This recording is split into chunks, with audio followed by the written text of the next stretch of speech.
Hello everyone, so we've got another Toyota GR Yaris in with us.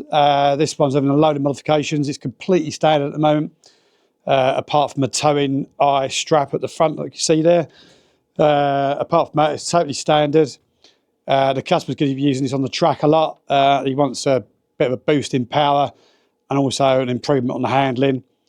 So on the power front, we're going to fit an eVenturi intake kit, AirTech Motorsport intercooler, AirTech Motorsport big pipe boost kit, an AirTech oil cooler, an Lansbury Racing baffled sump kit. So they're a must on a track car. You want your engine to last. So without the baffled sump, the oil pressure drops low on the braking, and the baffled sump stops that. So yes, it's a must for anyone using their car on the track, and it's a good idea on the road too. It's also one of our Whifbitz stainless steel exhaust systems, with a GPF pipe as well, and also an ECU remap using Ecotech software.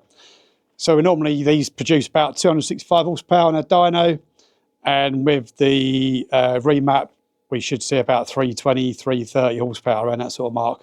That's it on the power front. On the suspension handling side of things, it's having a set of Öhlins coilovers and Cusco anti-roll bars. And then the brakes are being upgraded with Porterfield R4 track pads, BCB high temperature caliper pistons and seals. So the standard brake caliper seals, they tend to melt under hard use. So the high temp seals gets rid of that problem. And we also fit in a set of Hell Performance brake lines, Hell Performance carbon brake pad shims. And to finish off, we're going to be fitting an SW Motorsport rear cage, rear half cage, and rear seat delete. So the first thing we're going to do is get a base power run to make sure everything's okay before we start any work on it. So we're going to do that now, and I'll show you the results.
Okay, that's so that's a couple of power runs done just to get an average power figure, and as expected, it's producing 215 wheel horsepower, which is around 265 brake horsepower. So bang on what we normally see for a standard car. We've done a data log as well just to make sure it all looks good. So it's all ready to be modified. So we're going to get it back off dyno now and get it on the ramp and start fitting all the parts.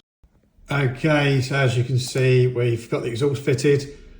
So we ended up fitting the titanium exhaust in the end for extra weight saving. So seeing as this car's going to be used on the track a lot, we want it to be as light as possible. So it's another sort of 5 or 6 kilos saved, not a lot, but it all counts. And there's our GPF pipe as well. These normally on their own give about 5 or 10 horsepower roughly extra over the GPF. So that's the AirTech intercooler fitted, along with the AirTech oil cooler as well. You can see the eVenturi intake kit. eVenturi intake kits normally give about 10-15 horsepower gain over standard. And underneath we've got the Lansbury Racing baffled sump kit, which is a must for any track car to stop any oil starvation. And here you see the beautiful Öhlins coilovers. Öhlins are one of the best coilovers you can buy on the market, used on many race cars across the world. and you can't get much better than these. So these are adjustable for height, obviously, as most coilovers are. Also stiffness, so when you arrive at the racetrack, you can simply turn the golden knob clockwise to set the damping race mode. This action changes all 4 areas of damper for low and high speed compression and rebound damping.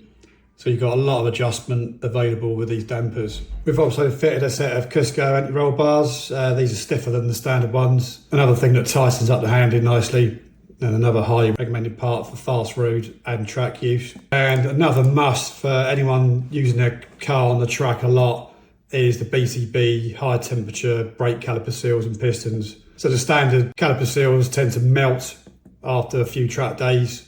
This obviously sorts out that problem. We also fit a set of Hell Performance carbon brake pad shims as well. For extra heat protection going to the caliper pistons. We've used a set of Porterfield R4 track pads on this, along with Hell Performance braided brake lines. And to top it off, we fit a set of String Theory brake ducts, which directs more air to the brakes. Inside the car, we've fitted a Cooler Works short shifter. These are really, really popular on Yarises. They give a nice short shift feel to it, so really tightens up the gear shifting, gives it that track car feel.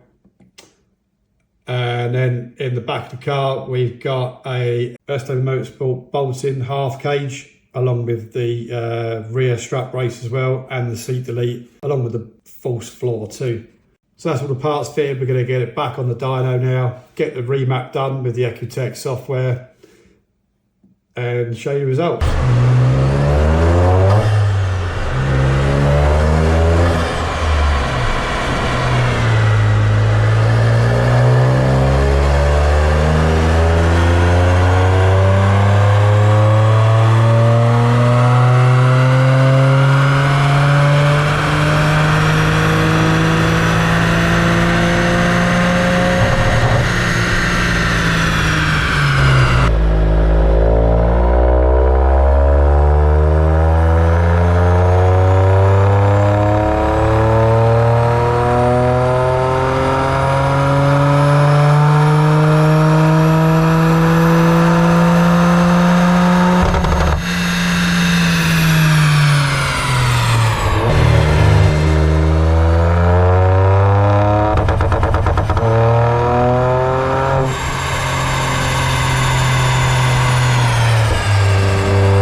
Okay, so that's all tuned, ready to hit the track. That's made a nice bit of extra power. So it's gone from 217 wheel horsepower, which is 264 brake horsepower to flywheel.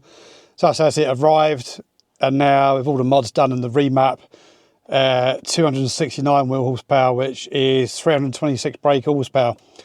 So that's bang on what we normally make with these mods fitted. So this car will be transformed when the customer next takes it on the track, with all the suspension mods, the brake upgrades, and the power mods as well. It's going to be much more fun to drive. So if this customer wants a little bit more power in the future, the next stage would be to fit some Kelford cams and valve springs. That should take it to about 350 horsepower. And then after that, a hybrid turbo, which takes it to about 380 horsepower. And you can obviously keep going with these cars if you want to, with a forged engine, turbo kit, sequential gearbox, and so on. So if you'd like to see more of these videos, please subscribe to the channel. And thanks for watching.